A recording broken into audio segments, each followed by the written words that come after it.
Dans l'épisode du jour, je prends quelques instants pour te partager les 5 conseils que j'aurais tellement aimé un jour pouvoir partager à mon conjoint quand j'étais moi-même en dépression. Je te partage mes meilleurs conseils pour pouvoir réussir à gérer au mieux la situation et pouvoir mettre en place des bonnes actions. À la fin de l'épisode, tu auras droit à une méga surprise, alors écoute jusqu'au bout. Hey, bonjour à tous et bienvenue. Vous écoutez Raconte-moi ta dépression, c'est le podcast dont vous avez besoin pour gérer au mieux la vôtre et celle de votre proche. Moi, c'est Manuela et je suis coach pour dépressifs et pour proches de dépressifs. Après dépression, rechute et tout ce qui va avec, j'ai décidé de faire en sorte de pouvoir apporter aux personnes qui en souffrent directement ou indirectement je dis bien tous les conseils que j'aurais aimé avoir pour mieux gérer la mienne. D'ailleurs, n'écoute surtout pas la voix de la dépression et ne pense même pas un seul instant que tu ne puisses pas t'en sortir. Vois cet épisode comme une conversation chaleureuse avec une amie qui n'a qu'une seule envie, t'aider face à ta dépression. Tu es perdu, tu ne sais plus comment faire, la dépression de ton proche commence à te dépasser, et bien toi aussi, tu es au bon endroit. Je te proposerai, chers proches, des conseils concrets pour l'entourage des dépressifs afin d'être une aide réelle et non une aide destructrice. Chaque mercredi pour les proches des dépressifs et chaque vendredi pour les dépressifs, ici, je te partage tous les conseils dont tu as besoin pour retrouver joie, motivation et savoir-faire. Alors, tu t'installes confortablement, tu prends une petite boisson chaude et un plaid, ou alors tu augmentes le son dans ta voiture et c'est parti.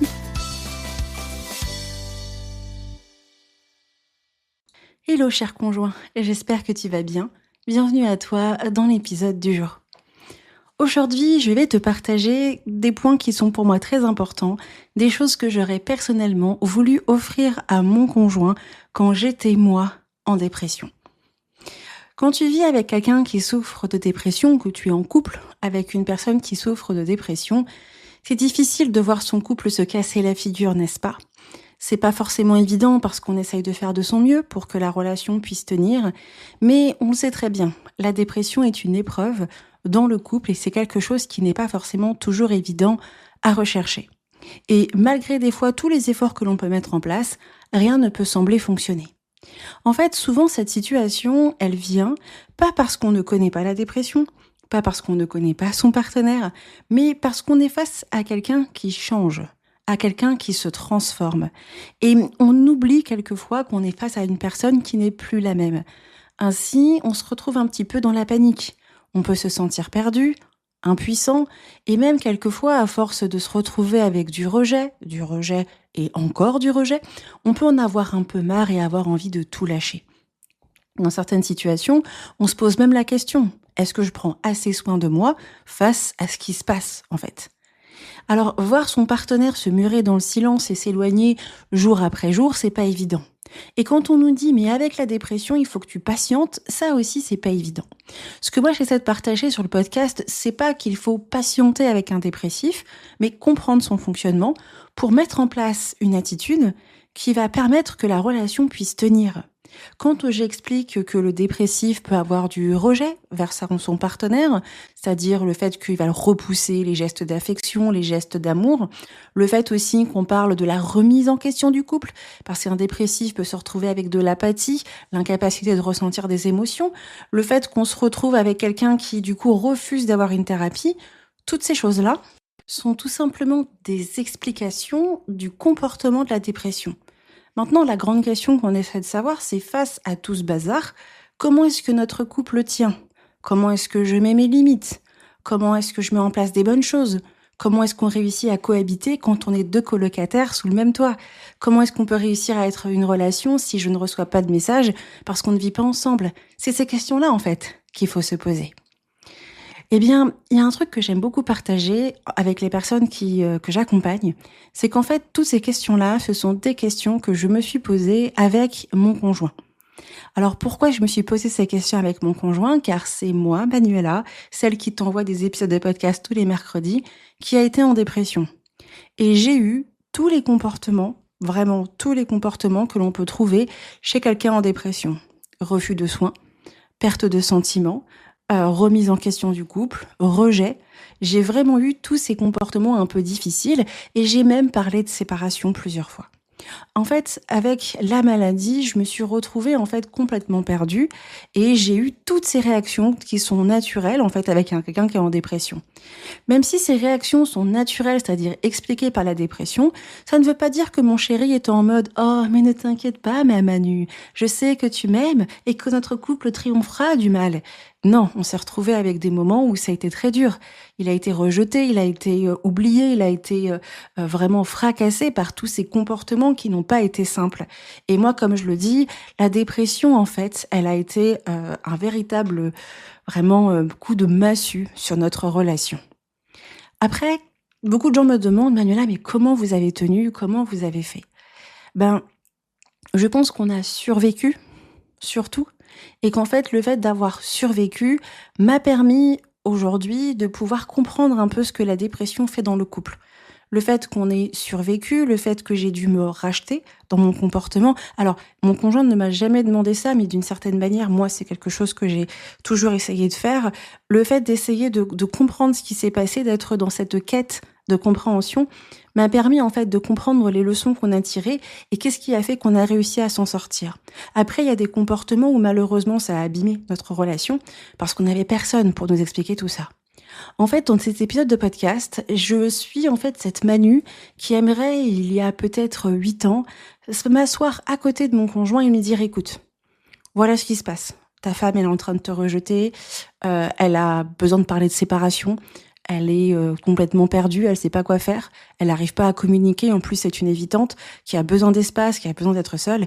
Laisse-moi t'expliquer en fait ce qu'il faudra que tu fasses pour que ça puisse fonctionner, pour pas que tu te perdes, pour que tu poses tes limites et pour que tu prennes soin de toi». En fait, je rêverais, ça c'est vraiment un des trucs les plus particuliers à mon cœur, je rêverais en fait de pouvoir faire ça. Alors, je n'ai pas la possibilité car je n'ai pas trouvé encore ma DeLorean, mais ce qui est important, ce que je sais pertinemment, c'est que même si je ne peux pas aller parler à mon conjoint de l'époque, je peux te parler à toi. Parce que toi aussi, tu vis la même galère que lui. Toi aussi, tu te retrouves avec un partenaire en dépression qui a l'air de massacrer entièrement la relation. Alors, qu'est-ce que j'aimerais dire à mon conjoint? J'aimerais tout simplement lui partager mes meilleurs conseils. Les meilleurs conseils pour continuer d'aimer sans s'effondrer, pour poser des limites sans culpabiliser et surtout pour garder un cap sans que tu te perdes. Alors, laisse-moi te partager toutes ces choses parce que tu verras à quel point elles sont importantes pour que tu puisses réussir à prendre soin de toi et de ton couple. Alors, commençons et voyons mes 5 meilleurs conseils que j'aurais tellement aimé dire à mon conjoint qui souffre de dépression. Allez, c'est parti pour l'épisode du jour. L'une des toutes premières choses que j'ai vues par rapport à la dépression, c'est que quand je suis tombée dans la maladie, eh bien, tout s'est effondré autour de nous dans mon couple et c'est peut-être le cas aujourd'hui pour toi. Et ça, c'est normal. On est face à quelqu'un qui, du coup, du jour au lendemain, est complètement différent, distant, fermé, indifférent. La personne te dit, c'est pas si elle t'aime, il n'y a pas de retour de message, quelqu'un qui est froid, vidé, et t'as l'impression qu'en fait, votre histoire d'amour, elle est en train de prendre cher. Ça, c'est entièrement normal. Alors, d'une certaine manière, mon conjoint a essayé de s'adapter à mes besoins. Mais quand on regarde les besoins d'une personne en dépression, c'est quoi? C'est de la distance, c'est pas parler de relation, c'est pas avoir d'intimité, et c'est plus vraiment ressembler à un couple. En tant que personne, quand moi j'étais en dépression, ce que je demandais clairement à mon conjoint, c'était un pote, un coloc, pas un ami, mais pas un conjoint, je veux dire, et pas un amant. Et en fait, du coup, dans cette situation que moi, en tant que conjoint en dépression, je demande, c'est d'être tout sauf un couple. Et c'est là où, du coup, c'est très difficile parce qu'on se dit, mais le couple a disparu, c'est pas normal, etc. Et en fait, ce qu'on oublie et ce qu'on ne prend pas en compte, c'est que ce n'est pas notre couple qui a disparu. C'est le conjoint en dépression qui est différent. En fait, souvent, on se focalise énormément sur il faut retrouver le couple, faut retrouver l'amour, faut mettre en place des choses, mais on oublie qu'en fait, la notion de couple ne peut plus fonctionner quand chez quelqu'un qui est en dépression, en fait, est apathique, a perdu des émotions, est clairement en train de se battre avec la dépression. Le vrai problème n'a jamais été votre couple. Le problème est tout simplement qu'il y a un conjoint qui est en dépression et la dépression prend toute la place. Et du coup, quand on est en dépression, la dépression est ce que moi j'appelle un tue l'amour, c'est-à-dire que quand on se retrouve avec un dépressif qui n'est pas bien dans ses émotions, parce que tous les gens en dépression ne font pas ça, eh bien un dépressif qui n'est pas bien, qui va rejeter le couple, remettre la question, tout ça à la place, ben en fait, c'est pas forcément le couple le problème, mais c'est la personne en face, dans ses réactions, dans son comportement et dans la situation. Ainsi, le vrai problème n'est pas la dépression, mais le fait qu'on a quelqu'un qui est en face de nous qui est complètement différent. Et mon conseil, en fait, ce n'est pas de se focaliser sur il faut que le couple fonctionne, il faut qu'on se voit, il faut qu'on fasse ci, il faut qu'on fasse ça. En fait, si tu as l'impression que tout est perdu, que votre couple est en train de tout simplement te perdre, que tu as perdu toutes vos attentions, eh bien en fait, c'est parce que c'est la dépression qui fait ça. Alors ça pourrait être un conseil que tu pourrais qualifier de ouais, c'est sympa, ça a l'air un peu bateau. Ben, en tant que thérapeute de couple, moi ce que je vois régulièrement, c'est qu'en fait, on essaye de se concentrer à fond sur le couple, à remettre l'amour, à mettre des limites pour que le couple reparte. Mais en fait, on a quelqu'un qui en face de nous n'est pas capable d'être en couple. Et ce qu'il faut traiter, c'est pas de savoir si la relation de couple doit se remettre, mais c'est aider l'autre à redevenir un conjoint. Et donc c'est là où en fait c'est mon tout premier conseil. La dépression crée des vrais problèmes de couple, on est d'accord, mais ce n'est pas pour autant que tout vient du couple. Il faut donc savoir distinguer ce qui relève de la maladie, de votre couple, de toi et de ce qui vous appartient vraiment dans la relation. En prenant l'exemple avec mon conjoint, moi, dans les premières années de ma dépression, j'ai fait du rejet. Donc j'ai fait du rejet en lui disant oui, tu m'écoutes pas, t'es pas présent pour moi, tu as été excessif, tu m'as demandé trop, etc. Le souci dans cette situation, c'est que finalement, on va détourner le problème autour du couple et pas autour du fait que tu ressens rien, t'as pas envie d'être dans une relation de couple, t'as pas envie de faire des choses du couple et tu poses tout sur notre relation. Ainsi, pour que moi je puisse apprendre en tant que conjoint à gérer au mieux la situation, première chose que je dois accepter, c'est que mon partenaire est en dépression avec un changement de fonctionnement. Et ce que je dois être capable de faire est de voir comment la dépression vient changer notre couple. Ainsi, ça va être plus simple pour faire la distinction entre ce qui relève de la dépression et des problèmes de couple. Comme j'aime beaucoup l'expliquer, quand on se retrouve dans cette espèce de situation où le conjoint en dépression s'effondre, eh bien, on a souvent des problèmes de couple qui ressortent et qui sont un peu la partie émergée de l'iceberg. Quand on se rend compte qu'il faut traiter ces problèmes, eh bien, c'est plus simple. Comme ça, une fois que les problèmes sont réglés, il n'y a plus que la dépression. Personnellement, avec mon conjoint, il y avait un souci de communication. La communication, je n'étais pas une bonne communicante. Et donc, du coup, j'avais un peu la possibilité de dire à mon conjoint, tu m'écoutes pas, tu fais pas ce que machin et tout. En travaillant à la communication, parce qu'il n'a pas été dupe, ok, tu trouves que je parle pas, on va parler. Et une fois qu'on a parlé, certains problèmes étaient réglés. C'est là où c'est vraiment important de pouvoir faire cette distinction entre ce qui relève de notre couple, de la dépression, et du coup de pouvoir traiter les problèmes de couple dès le début pour pouvoir en fait voir bien que là, je crois mon frère que c'est toi qui es en dépression et que c'est pas notre problème. Ça, c'est mon tout premier conseil. Ne pas être dupe du crash de la dépression. La deuxième, c'est tout simplement d'aller un peu plus loin et d'accepter le changement chez ton conjoint qui est en dépression et ce que cela implique. Un dépressif change, et pas qu'un peu. Et donc du coup, souvent, on se retrouve avec un partenaire qui n'est plus pareil, qui est méconnaissable. Et ce que moi je vois souvent, c'est qu'on essaie de lutter pour retrouver la personne que l'on aime. Je veux retrouver la personne qui est joyeuse, je veux retrouver la personne qui était simple, qui était bien. Malheureusement, tant que la dépression n'est pas traitée, on ne peut pas retrouver cette personne. Et encore plus si on a en face de nous quelqu'un qui refuse de se soigner. Et donc du coup, dans ce genre de situation, on a du mal en fait à se rendre compte qu'en face de soi, on a vraiment quelqu'un de différent. Personnellement, avec mon conjoint, il a mis du temps à se rendre compte que j'étais plus la même Manuela.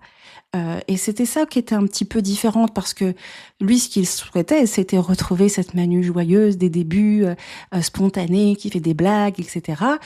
En face de lui, j'étais quelqu'un de différent. J'étais froide, j'étais dure, j'étais pas très patiente et j'étais pas très volontaire non plus. En gros, j'étais vraiment très éteinte.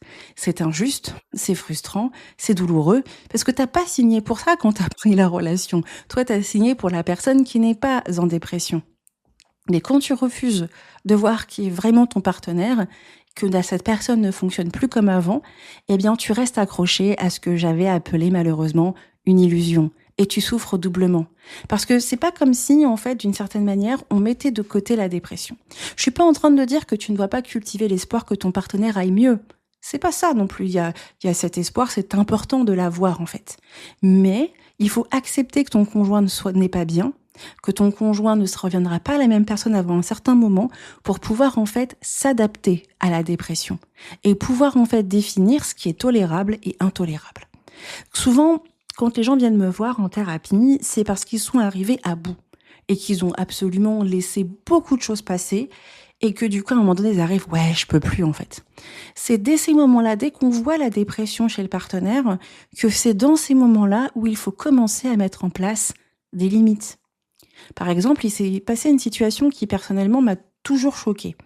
Un jour, je suis chez mes parents avec mon conjoint et ma mère m'attrape dans la cuisine avec une poigne à ma mère, bonne africaine, hein, qui me dit « Ouais, depuis quand tu parles comme ça à ton conjoint ?» Je la regarde, je lui dis « Comment ça ?»« Ouais, tu lui parles super mal, je comprends pas, je t'ai pas élevé comme ça. » Je me suis fait enguirlander et j'étais très en colère.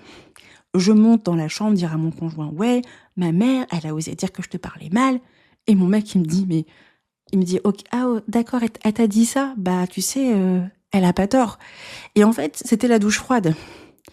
Je n'ai jamais entendu de sa part, en tout cas dans les débuts, ça c'est les débuts les gars, que je lui parlais mal. Et donc du coup, il me dit « Mais t'es pas bien, c'est normal, etc. » Sur le coup, j'étais un peu triste, un peu déçue qu'il m'ait rien dit. Et en fait, en dépressif classique, je me suis attardée à ce moment-là sur le fait que tu me dis jamais rien, tu me parles pas, voilà pourquoi je te parle mal, machin, machin. Alors qu'en fait, il fallait que je réalise que j'étais différente avec la dépression. Et en fait, quand on ne prend pas le temps de réaliser que notre partenaire en face de nous est différent, on accepte l'inacceptable. C'est comme ça qu'on rentre facilement dans laisser le dépressif faire toutes ses bêtises. Et après, quand on arrive à bout, on se dit mais c'est pas bien. Mais en fait, c'était dès le début qu'il fallait dire que c'était pas bien. Alors c'est pas du tout un reproche si jamais tu te retrouves dans cette situation et que tu vois que tu as laissé passer des choses. Mon doudou, il en a laissé plein. Il en a laissé plein passer. Et à chaque fois, j'étais un peu en train de le disputer en disant, mais il faut pas que t'acceptes quand je fais n'importe quoi. Il me dit, mais t'es pas toi quand tu fais n'importe quoi. Ouais, je sais, mais bon. Et en fait, c'est là où c'est important. Comme tu vas prendre le temps de réaliser que ton partenaire est différent, tu vas prendre le temps de voir que c'est par choix et pas par volonté, c'est pas par choix mais c'est par incapacité, eh bien tu seras plus facilement à même de mettre dès le départ des limites. Impossible de mettre des limites si je laisse l'espace à mon partenaire à faire tout et n'importe quoi, parce que la pauvre, elle est en dépression. Ainsi, on n'accepte pas de mal parler, on n'accepte pas d'avoir des comportements douteux, on n'accepte pas d'être violent dans ses propos, d'être violent dans ses gestes. Quand on accepte que l'autre est en dépression, on lui rappelle ses limites et les limites que nous, on ne souhaite pas qu'il dépasse. Même si la personne en face de nous, elle est pas bien, il y a des choses qui doivent rester. Ainsi, quand on va faire ça, on arrive tranquillement sur le troisième conseil, c'est de mettre à la place correctement le couple. Dans le premier conseil où je te disais qu'il fallait pas être dupe de la dépression de ton partenaire et que d'une certaine manière, ce qui était important en fait, c'était de bien voir qu'il y a la dépression qui change ton conjoint, il est important de se rappeler dans quelle place il faut mettre votre relation. En fait, quand on a quelqu'un qui va mal, on va très vite avoir ce problème dont se plaignent de nombreuses femmes, qui est la charge mentale du couple. Ainsi, tu es le conjoint qui va se choper la charge mentale du couple. Tu sais quand est-ce qu'est arrivé le dernier bisou, la dernière relation sexuelle, le dernier câlin crapuleux, la dernière fois où vous avez fait des trucs un peu sympas. Tu es la personne qui se rappelle de tout ça. Le dernier resto, le dernier cadeau, les dernières fleurs, le dernier texto, le dernier message, le dernier appel. Tu es celle ou celui qui connaît absolument tout. Et tu te chopes une merveilleuse charge mentale sur le fait que, est-ce qu'on est du coup un couple ? Et ça, c'est souvent quelque chose que je vois beaucoup. En fait, il est important d'une certaine manière de savoir que pour que votre couple puisse évoluer, il faut quand même y laisser sa place à cette relation. Personnellement, j'avais complètement un petit peu oublié ce que ça signifiait d'être en couple. Et ça, c'est clairement le problème que l'on va beaucoup retrouver chez les gens en dépression. C'est que du coup, ils savent plus trop comment se positionner. Et d'une certaine manière, ils viennent te pomper beaucoup de choses. Ainsi, tu deviens pas forcément le conjoint aimant que tu souhaites avoir, mais tu deviens le thérapeute, l'infirmier, la dame de ménage, la personne qui gère la voiture, le bouclier émotionnel, le psy de secours. Et en fait, tout ce qui est en termes de relation disparaît. Parce que le dépressif, ah non, non, mais moi, j'ai plus de gestes d'affection, j'ai pas envie de ken, j'arrive pas à te faire de bisous, je te rejette. Et en fait, le couple disparaît. Souvent, la relation de couple, on va souvent la focaliser sur le fait qu'il faut qu'il y ait de l'intimité, des moments, des gestes d'affection qui soient dans les deux sens. Il faut qu'il y ait des restos, du sexe. Il faut qu'on pense la même chose, qu'on s'envoie des textos avec des émojis. Il faut qu'on mette tout ça en place. Et souvent, on est focalisé sur des choses que je vais paraître désolée de ce que je vais dire.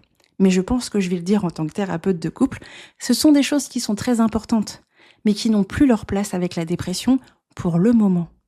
Parce que là, votre couple a besoin de rester dans un lien, dans une présence et dans de l'amour. Et même si le dépressif n'est pas capable de redonner autant que ce qu'il peut donner, vous pouvez quand même réussir à relancer la relation. Et en fait, on est tellement focus parce que j'ai pas mon amour qui est revenu, je me fais rejeter, parce que je demande de l'amour, eh bien malheureusement, ça ne fonctionne pas. Moi, je me souviens d'un truc, et là, c'est dans l'autre sens. Un jour, mon conjoint, je vais vers lui, puis il me dit, écoute Manu, t'es bien gentil, mais on n'a pas... c'est un peu compliqué en ce moment, tu me rejettes beaucoup, c'est un peu difficile, écoute... vraiment, voilà, tu demandes un câlin alors que je t'en ai demandé plein pendant des semaines et je me fais jeter, faut y aller doucement.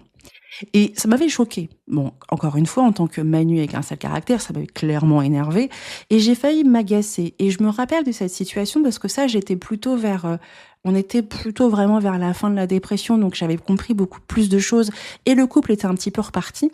Mais de me rappeler qu'en fait, notre couple, qu'est-ce qui va définir qu'on ait une relation de couple en fait? Et souvent on est très focus sur ce qui va être de l'ordre du superficiel émotionnel. Alors quand je dis superficiel, attention, ça va être plutôt, on va dire, le tops de l'iceberg. C'est pas superficiel comme on pourrait le dire aujourd'hui, mais des choses en fait qui malheureusement sont pas forcément toujours possibles avec un dépressif qui du coup n'a plus vraiment de sentiments, a du mal à avoir de l'élan pour aller de l'avant, etc. Par contre, votre relation, votre lien, il peut durer. Pour moi, il est important, et dans ma thérapie de couple, je fais toujours comme ça, de redevenir des amis. Parce que la limite entre ami et amant est très très très fine. La seule différence entre un ami et un amant, c'est qu'il y a du sexe. Honnêtement, hein, la seule différence, c'est ça.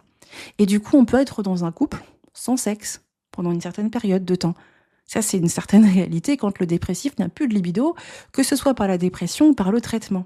Et c'est là où c'est intéressant parce que finalement, on est focalisé peut-être sur une destination finale, alors qu'en fait, dans cette situation, si on met le bon couple à sa place, on peut mettre en place d'autres choses qui vont pimenter notre relation amoureuse sans pour autant que notre couple dépérisse. Ainsi, par exemple, pourquoi vous ne prenez pas des petites douches sympas ensemble ? Profiter d'un petit week-end où on va se balader, faire des choses sympas, se faire des petits restos, continuer à se faire des restos, regarder des séries ensemble, même si on est à distance, on regarde en même temps les épisodes, de se faire des cadeaux et de parler le langage de l'amour de la personne que j'ai en face de moi.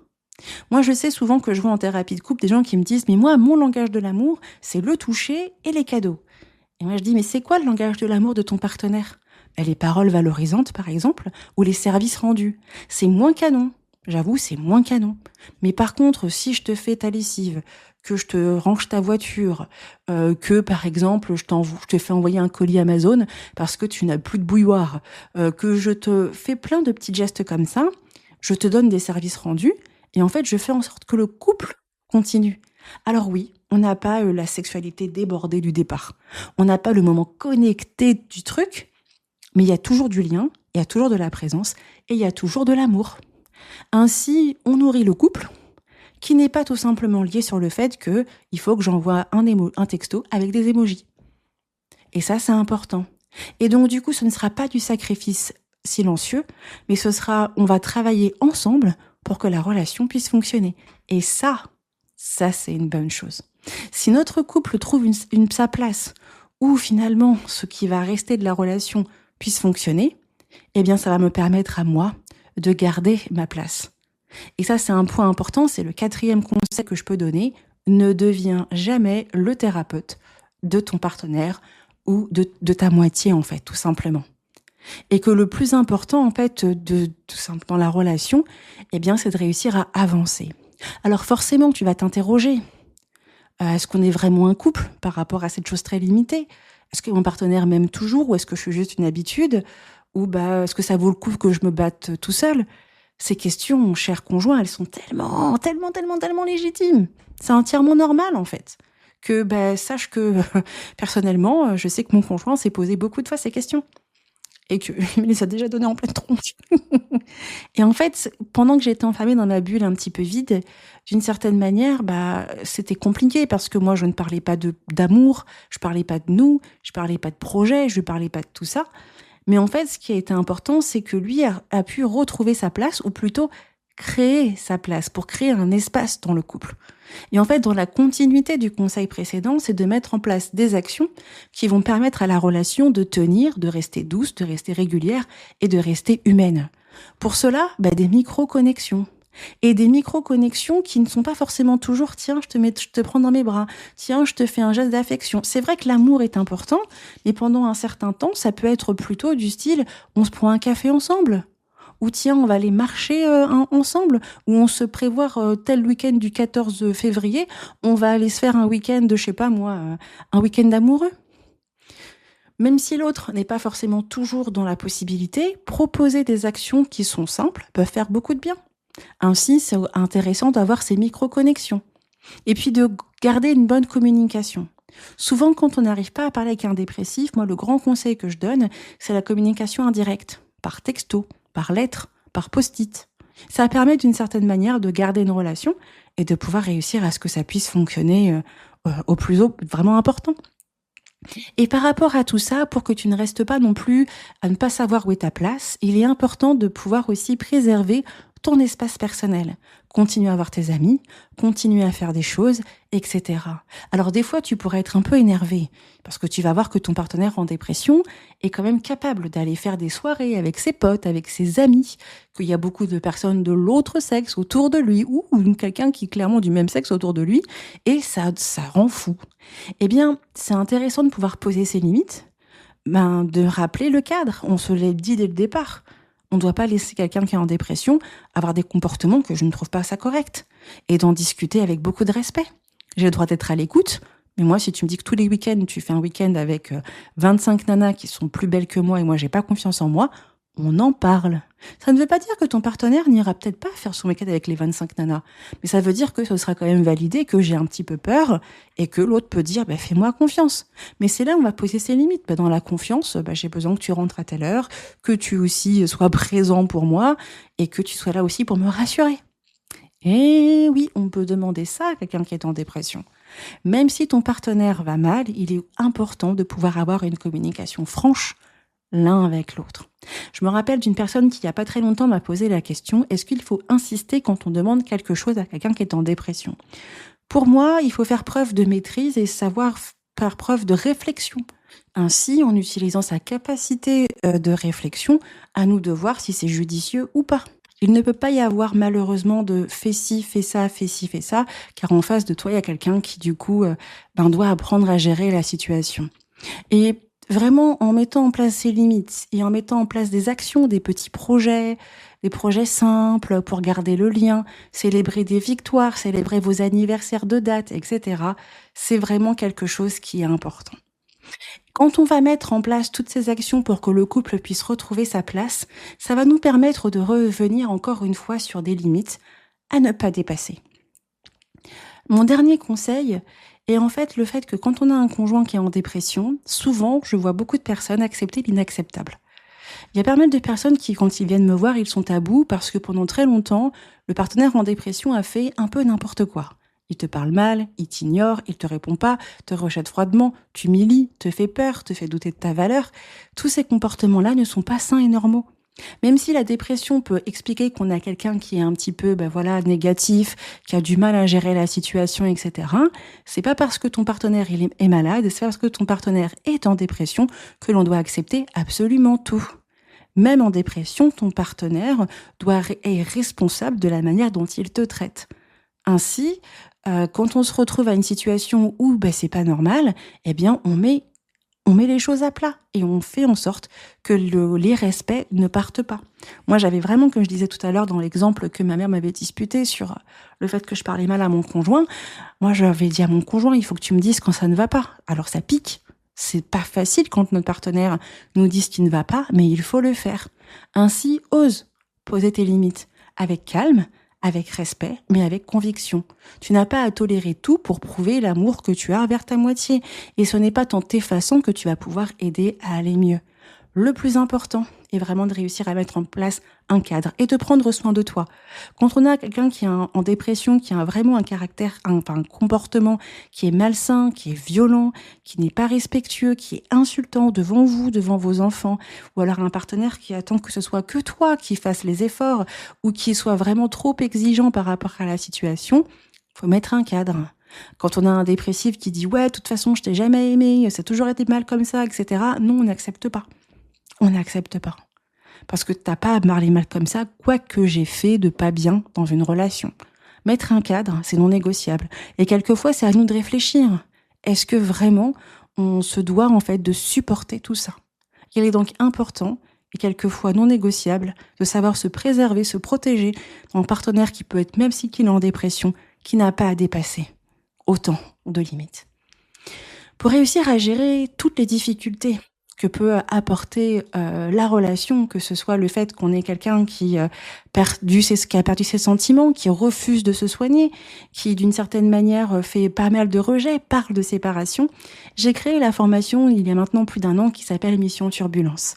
Et maintenant que nous sommes actuellement aux 5 ans de My Daily Pression, pour cette semaine, alors c'est vrai que ça va pour les personnes qui vont écouter la semaine tout simplement du 9 avril, j'ai décidé de proposer la formation Mission Turbulence à moins 50%. Elle passe de 197 € à tout simplement 97 €. Dans cette formation, tu apprends à passer toutes les turbulences que la dépression peut amener dans votre relation. Aussi bien d'apprendre à développer l'indépendance émotionnelle qui te permet en fait de ne pas être toujours ballotté par les émotions de ton conjoint, surtout si tu as une situation où tu dois apprendre à gérer ton anxiété et tes craintes et tes peurs, avec un cours complet pour avoir une bonne communication et bien gérer les conflits, et bien sûr des modes d'emploi clairs et précis pour diriger son partenaire vers la thérapie, gérer le fait que le partenaire fasse une perte de sentiments et une remise en question, faire face au rejet avec des études de cas, et quand on se retrouve face à la séparation, comment réussir à éviter que le couple puisse tomber. Ce programme, il a aidé aujourd'hui de nombreuses personnes à réussir à retrouver l'équilibre dans leur relation de couple. Tout le monde ne peut pas forcément toujours avoir une thérapie de couple et ne sait pas forcément toujours quoi faire ou quel épisode de podcast il faut trouver. Dans cette formation qui est entièrement créée, dédiée pour les conjoints de dépressifs, je suis certaine qu'elle pourra sincèrement t'aider. Le tarif de 97 € est disponible jusqu'au dimanche 13 avril 2025 à 23h53. Après, le prix se reviendra le même. Pour accéder tout simplement à cette formation, il te suffit d'aller directement sur mon site. Le lien est le www.mydailypression.com/mission. Le lien est tout simplement dans les notes de cet épisode, que tu sois sur Apple Podcast, YouTube, Spotify ou Deezer. Le lien est vraiment dans les notes de cet épisode. Tu as juste à cliquer la petite flèche pour cliquer sur le lien. Et tu pourras avoir accès à cette méga promo pour les 5 ans de My Daily Pression. On a vu beaucoup de choses aujourd'hui dans l'épisode du jour, n'est-ce pas? Eh bien ouais, en fait je t'ai vraiment partagé ce que j'aurais aimé un jour dire à mon conjoint si on pouvait repartir en 2017 et que je puisse dire à mon conjoint « Attends, assis-toi, il est en train de se passer un truc avec ta meuf, laisse-moi te partager mes 5 meilleurs conseils de thérapeute dépression. » Le premier, ne sois pas dupe du crash de ton conjoint lié à sa dépression. À vous de vous débarrasser des petits problèmes de couple pour réussir à se focaliser sur le vrai problème qu'est la dépression. Ensuite, accepte le changement de ton partenaire et ce que cela va donc impliquer. Ton partenaire n'est pas bien, il est en dépression, il faudra donc mettre des limites à la relation. On n'accepte pas tout sous couvert de dépression. Ensuite, c'est important de se placer correctement dans le couple et de rappeler que même si la dépression fait que le couple disparaît, eh bien, on peut quand même réussir à avoir une relation de couple qui est intéressante. Une fois que le couple est remis, tu pourras toi te remettre à la place pour pouvoir réussir à retrouver une relation. Et micro-connexions, communiquer autrement, permettre en fait tout simplement d'avoir des activités qui nous font du bien sont vraiment importantes et non négociables. Une fois que tu as vraiment réussi à mettre toutes ces choses-là en place, attention de ne pas accepter l'inacceptable. En prenant en compte tous ces points, tu pourras tranquillement prendre soin de toi face à la dépression. Et si tu ne veux plus avancer à l'aveugle, si tu veux des repères clairs et concis et concrets, si tu veux aussi retrouver mon expertise et mon expérience de thérapeute dépression et d'ancienne dépressive, j'ai Mission Turbulence pour ça. C'est la formation que j'aurais vraiment voulu offrir à mon mari quand il ne savait vraiment plus comment faire face à ma propre dépression.